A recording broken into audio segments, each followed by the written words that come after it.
Reviewing Star Trek, the Next Generation, Echoes from the Past for the Sega Genesis / Megadrive. Now I like this game. I prefer this to the Super Nintendo version, Futures Past. I mean, that's a downgrade to this. I mean, if you check Wikipedia, they prefer that. They say that's better, but this is better. This is more fun. I mean, you can save where you want in this game. In the Super Nintendo version, you can't. You've got to go to, I think, a start base to save.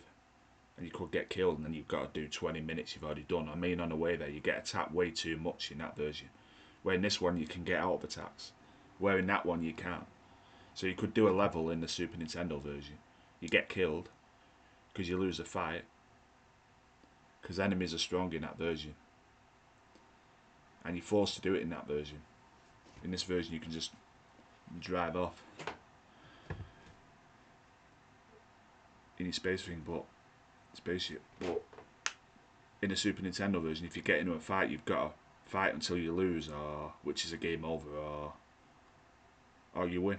But most of the fights are hard. I mean, I've won all the fights, but they're hard in the Super Nintendo version. I'm just telling you the differences. I'm reviewing the Sega Megadrive version. I'm just telling you, letting you know it's harder.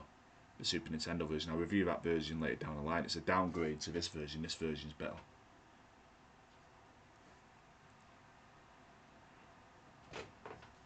But yeah, about this version, there's only one level I don't like. Well, it's not really a level. When you're on, once you've gone to the subspace anomaly, the first mission where you've got to find a lonely moon. On the way there, you get attacked by dozens of drones and robots. For me, that is the hardest part in the whole game. I mean, I'd give this game a 8 out of 10. But if it wasn't for that, I'd give the game a 10 out of 10. I mean, that's what ruins the game a little bit for me. It takes 2 away. I mean, that's the worst part of the whole game.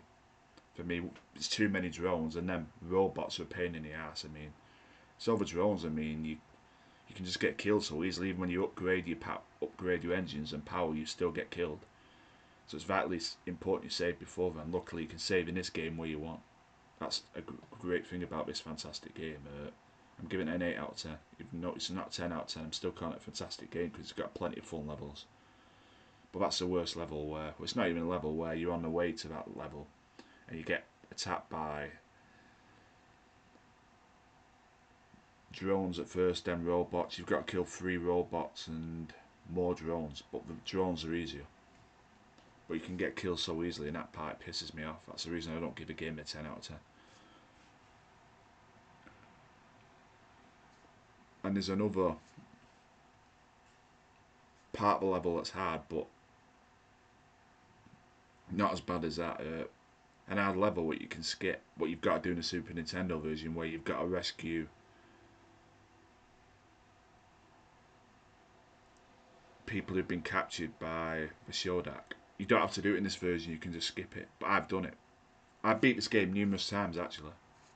And now, like, because I've fun this game, I love the game, I always play it. I beat it 3 times where I rescue the people who've been captured by the Shodak. I beat the game 3 times, but the rest of the times I beat it where I've just skipped that. Normally when I play the game now, I just skip it, just to save time. I recommend you skip it because it's harder. It's harder in the Mega Drive version what it is in the Super Nintendo, so that's one thing the Super Nintendo does a little bit better. They make that level, but you've got to do it in the Super Nintendo version, but it's way easier. It's the same level, but it's way easier in the Sega Mega Drive version. Super Nintendo version, you've got to do the level. This version, you don't have to do it, but it's way harder in this version. You can skip. That's probably why they let you skip it, because it's way harder. It's not even harder in the Super Nintendo version.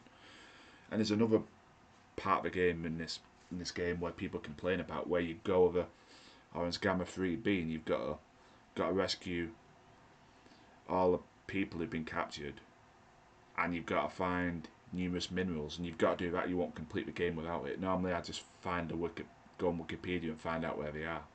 I admit without that I would have probably done a level, but I would have struggled. I mean, that's a level everyone complains about, but apart from that, it's an easy level apart from that. Normally when I play the game, I normally do that first thing, go and collect all the minerals, and then when you go Orange Gamma 3B later, you can do it in any order you want, and when I go I'd do that first just to get it over with, get all the minerals, and then when you got to go back to Orange Gamma 3B later to rescue all the people who've been captured. I normally just take Diana because for some reason them monsters, where if you play in that level, once they're captured, whether they are creatures, whatever, if you attack anybody else, but if you play as Diana, I think that's her name, they don't attack you.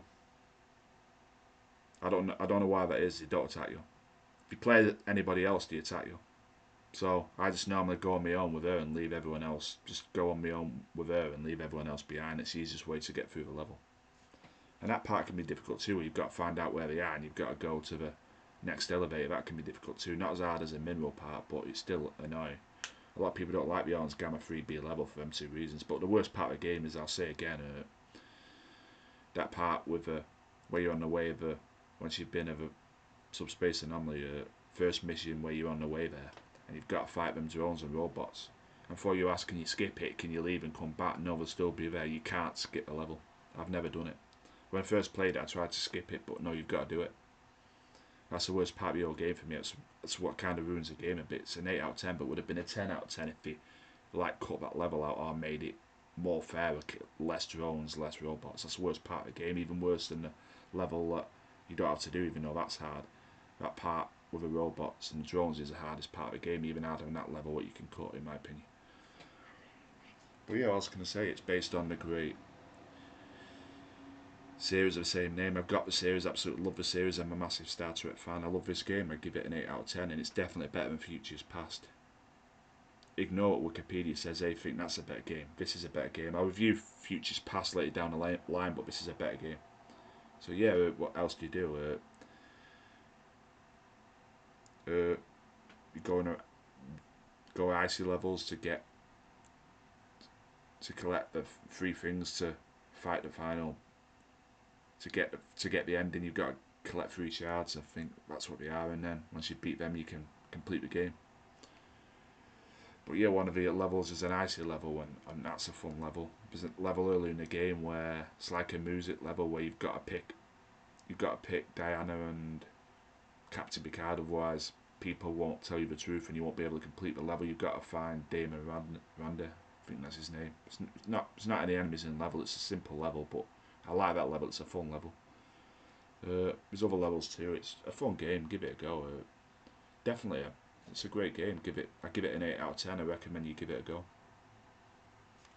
8 out of 10. Thanks for watching. You'll have fun with this.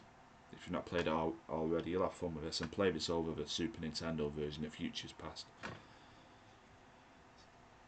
Star Trek Next Generation Echoes from the Past, a brilliant game. I played it numerous times. I'm definitely going to play it again.